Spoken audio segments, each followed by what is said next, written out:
किसी कायर को वीर बनाने के लिए, किसी गद्दार को देशभक्त बनाने के लिए, किसी चोर को ईमानदार बनाने के लिए, क्या इतिहास के साथ जो ये टीवी और ट्विटर और फेसबुक का खेल चल रहा है, इस खेल को आप यूं ही चलने देंगे? और अगर आप इस खेल को यूं ही चलने देंगे, अगर आप इतिहास की किताबों तक नहीं लौटेंगे, इतिहास को समझने की कोशिश नहीं करेंगे, तो यकीन जानिए कि जो सियासत आज की है वो इतिहास को हमेशा हमेशा के लिए ऐसा नष्ट कर देगी कि हम जिंदगी भर इतिहास के लिए लड़ते कटते रह जाएंगे।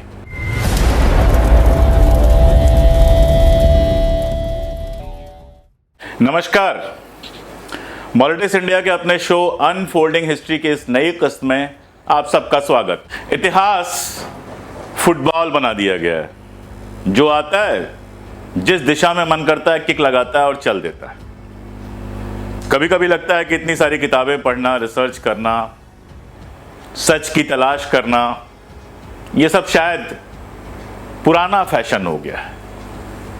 अब तो जो हमारे टीवी चैनल के एंकर्स हैं, हमारे सिनेमा के लोग हैं, कई बार स्पोर्ट्स के लोग और पॉलिटिकल लोगों को तो खैर दुनिया के हर मामले पे बोलने का अधिकार है ही।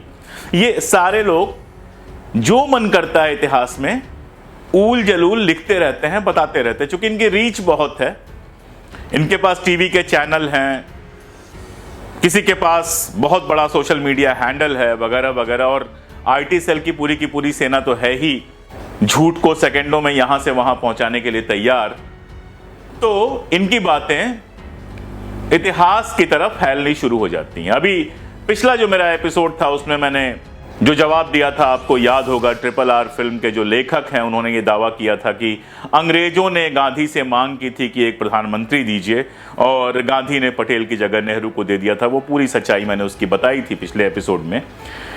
जब ये एपिसोड मुझे करने के लिए कहा गया तो मुझे बताया गया कि आज तक टीवी चैनल, जो सबसे तेज चैनल है, सबसे सही का दावा वो भी नहीं करता, सबसे तेज चैनल है, उसने अपनी तेजी में, चूंकि कल प्रधानमंत्री महोदय ने जो नया संसद भवन बन रहा है उसके ऊपर जो अशोक का प्रतीक चिन्ह है, जो हमारा राष्ट्रीय चिन्ह है, उसका उद्घाटन किया था, तो जल्दीबाजी थी, सबसे तेज होना था, इसलिए फटाफट एक हिस्ट्री का प्रोग्राम लॉन्च कर दिया गया। और उस प्रोग्राम में बताया गया, जो उसका पोस्टर आया, ये मैं नहीं कह रहा हूँ, प्रोग्राम मैंने देखा नहीं है, मैं टीवी चैनल्स और कम से कम समाचार के चैनल्स में नहीं देखता, क्योंकि वो समाचार चैनल नहीं है, आप जानते हैं कि वो जहर फैलाने वाले और झूठ फैलाने वाले चैनलों में बदल चुके हैं। तो उसका पोस्टर मैंने देखा ट्विटर पे, बाकी जगहों पे, जिस पर लिखा हुआ है कि कलिंग युद्ध के बाद सम्राट अशोक ने राजकाज छोड़ दिया। कभी कभी मुझे लगता है कि ये जो एंकर हैं, या एंकर खुद तो करते नहीं होंगे, इनके पीछे जो तथाकथित रिसर्चर बैठे हुए हैं, ये क्या कक्षा 5, कक्षा 8, कक्षा 10, कक्षा 12 में भी क्लास की सबसे पीछे वाली सीट पर बैठकर मूंगफलियां खाया करते थे, या कट्टम कुट्टम खेला करते थे, या लूडो खेला करते थे, या सोया करते थे, या ये कभी स्कूल गए ही नहीं, या स्कूल में गए तो कभी कुछ पढ़ा ही नहीं, जो किताबें थी उनको पलट के देखा ही नहीं। कुछ चीजें होती हैं इतिहास की जिनका फैक्ट चेक किया जाता है। क्यों? क्योंकि अलग अलग किताबों में अलग अलग तरीके से लिखा होता है, अलग अलग इतिहासकारों का अलग अलग स्रोतों पर, खास तौर पे जो प्राचीन काल का इतिहास है उसमें अलग अलग स्रोतों के आधार पर अलग अलग इतिहासकार अलग अलग निष्कर्ष निकालते हैं। लेकिन कुछ चीजें ऐसी होती हैं, जैसे मेरा नाम अशोक कुमार पांडे है, इसको सिद्ध करने की कोई जरूरत नहीं होती है, इसको फैक्ट चेक करने की कोई जरूरत नहीं होती है। सम्राट अशोक के बारे में भी बहुत सारी चीजें हैं, जो लंका के स्रोत हैं और जो दूसरे स्रोत हैं, उसमें कई सारे अंतर होते हैं। एक इतिहासकार ने यह दावा किया हुआ है कि अशोक और प्रियदर्शी जो हैं, दो अलग अलग लोग हैं। इसके अलावा भी बहुत सारे दावे हैं, आप जानते हैं ईसा पूर्व के थे वो, तो जो अभिलेख वगैरह मिले हैं उससे बहुत सारे अलग अलग दावे हैं। उन पर अगर कोई बात होती तो मैं फैक्ट चेक करता, मैं बताता कि श्रीलंका के जो स्रोत हैं वो ये कहते हैं, अशोक के जो अपने शिलालेख हैं वो ये कहते हैं, चाइना के जो स्रोत हैं वो ये कहते हैं। लेकिन ये कहना कि अशोक ने कलिंग युद्ध के बाद राजपाट छोड़ दिया था, ये तो मतलब सफेद से भी ज्यादा सफेद झूठ है। अशोक से जुड़ा हुआ कोई भी इतिहास, सम्राट अशोक को लेकर लिखा हुआ कोई भी इतिहास ये बेवकूफाना बात नहीं बताता है। ये युद्ध हुआ कब था, थोड़ा ईस्वियां, थोड़ा सन देख लें। सम्राट अशोक गद्दी पर बैठे थे 268 ईसा पूर्व, 268 ईसा पूर्व, यानी ईसा के जो ईयर्स की हम गणना शुरू करते हैं, जो आजकल जिस तरह का हम जैसे आज कहते हैं 2022 में है, तो इसकी एक की गणना जब शुरू हुई उसके 268 साल पहले अशोक, सम्राट अशोक, देवानाम प्रियम अशोक गद्दी पर बैठे थे। और अशोक के इतिहास के जो कुछ प्रमुख स्रोत हैं वो हैं उनके द्वारा बनवाए गए शिलालेख।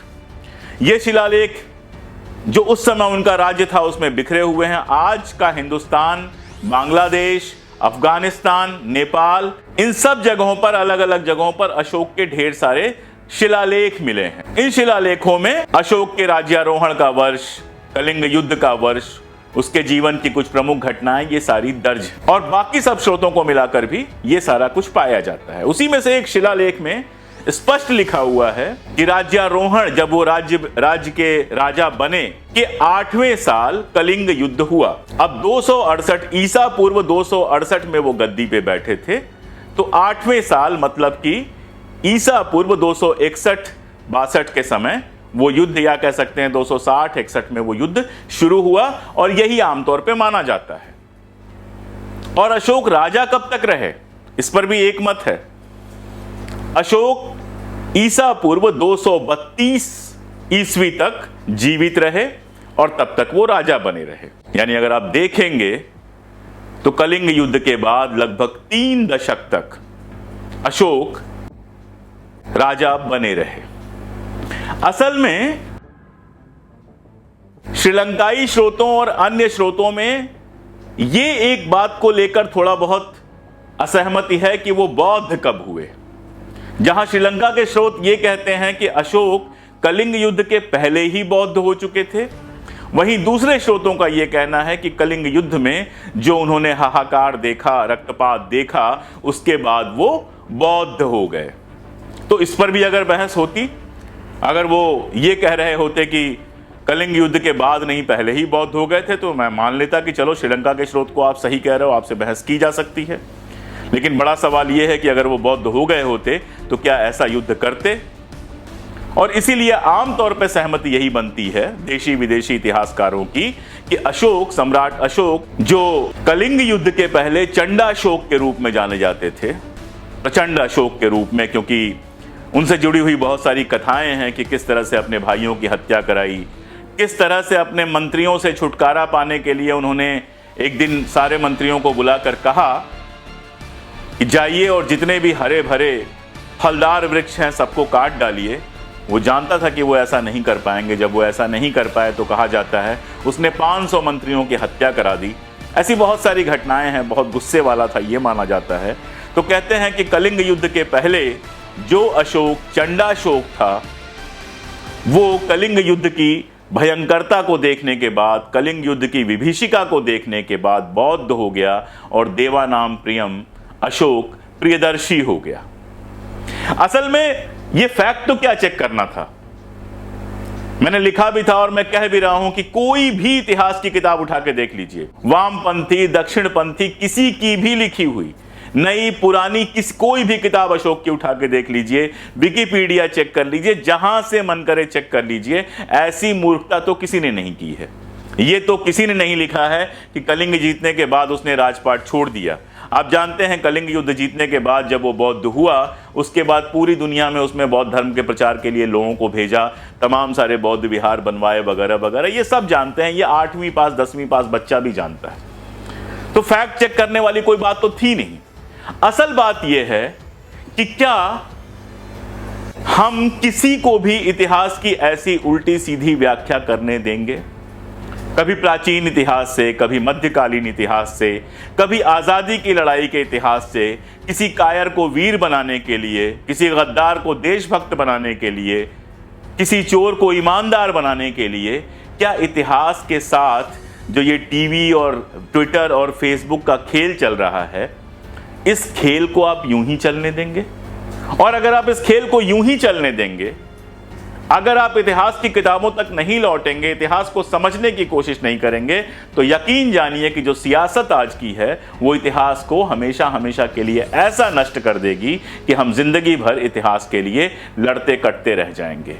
इतिहास मैं बार बार कहता हूं इसलिए होता है कि उससे हम सीखें कि हमने क्या गलतियां की और अपना भविष्य बेहतर बना सकें। इतिहास आज की राजनीति में किसी पार्टी को सही साबित करने के लिए नहीं होता। इतिहास में कोई हीरो नहीं होता, कोई विलेन नहीं होता। इतिहास का मतलब क्या है कि एक सामाजिक, सांस्कृतिक, राजनीतिक दौर में लोगों ने, जो नायक थे उन्होंने और आम जनता ने किस तरह व्यवहार किया, क्या निर्णय लिए और उसका क्या असर पड़ा आने वाले वक्त में। तो ये सब पढ़ते हुए किसी को बड़ा, किसी को छोटा साबित करने के लिए, कोई तमाशा साबित करने के लिए या सबसे तेज खुद को साबित करने के लिए अगर इतिहास के नाम पर कूड़ा फैलाया जाता रहेगा, इतिहास का उपयोग नफरत फैलाने के लिए किया जाता रहेगा, तो यकीन जानिए कि हमारा भविष्य निहायत बुरा हो सकता है, हमारा भविष्य खतरनाक हो सकता है। तो अगर भविष्य को बचाना है तो इतिहास यहां वहां से किस्से कहानी के रूप में नहीं, इतिहास की किताबों से पढ़िए। जब इस तरह की बकवास कोई भी आज तक जैसा टीवी चैनल या फिर कोई फिल्म स्टार या फिर कोई क्रिकेट खिलाड़ी या फिर कोई राजनेता या फिर कोई पत्रकार करे, तो उस पर आंख मूंदकर भरोसा मत कीजिए। उसकी आंख में आंख डालकर सवाल कीजिए कि तुम्हारा स्रोत क्या है। तुम उस वक्त में थे नहीं, तो फिर तुमने ये सब जाना कैसे? किस अभिलेख में पढ़ा, कौन सी किताब में पढ़ा? अगर किसी किताब में पढ़ा तो उस किताब लिखने वाले को यह बात कहां से पता चली, उसका स्रोत क्या था? अगर ये करेंगे तो सही इतिहास और शानदार भविष्य आपका इंतजार करेगा। अगर ये नहीं करेंगे तो गलत इतिहास और एक धब्बेदार भविष्य आपके स्वागत के लिए तैयार रहेगा। फैसला आपको करना है। शुक्रिया।